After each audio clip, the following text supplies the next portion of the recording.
let's say there's two key ones. The first thing is it's not a compliance checklist anymore, which is really great. It's more about risk rather than compliance. Compliance is great, but compliance doesn't manage all your risks. It's a subset of risk management. And the second thing is around the through life security management. That's the critical change for me. And what it does is it really embeds people, processes, procedures, the culture through life, so you can manage security and threats as they change. I suppose people are used to those checklists. So people that want the checklists, where did they start?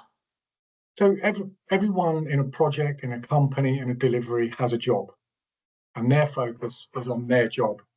And that job is often compliance related, isn't it? Right? My job is to do this bit. My job is to do that bit. So that's the biggest challenge for me. It's really the soft skills of consultancy, of getting people to understand actually security needs to be embedded in everything. I think one of the interesting things about Secure by Design is the nuance and the flexibility that it brings. Is in the past, when we've been very prescriptive about security controls, when we've said, look, you must have walls this thickness, you must have this level of controls, when that isn't always appropriate, I think what Secure by Design does is it empowers architects, risk owners, and others to be able to make a more nuanced risk decision about what they're doing and how they're building their systems. And that for me can only be a good thing. So I think it's been a necessary change when you look at, we all know the pace of technology is not slowing, it's only increasing.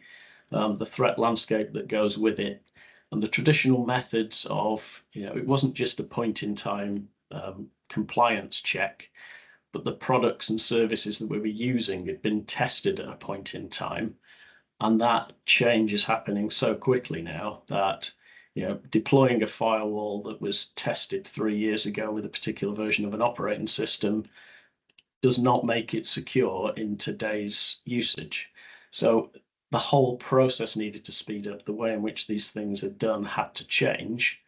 And if I go out and buy a product or service commercially, I wouldn't expect to be going and telling the person that I'm going to buy a new mobile phone from that I need it to be secure, and these are the way in which I want this to be secure in these ways. I want to buy a phone from a vendor that's telling me that this product is safe to use, it's secure, and these are the things I've done to give you that confidence.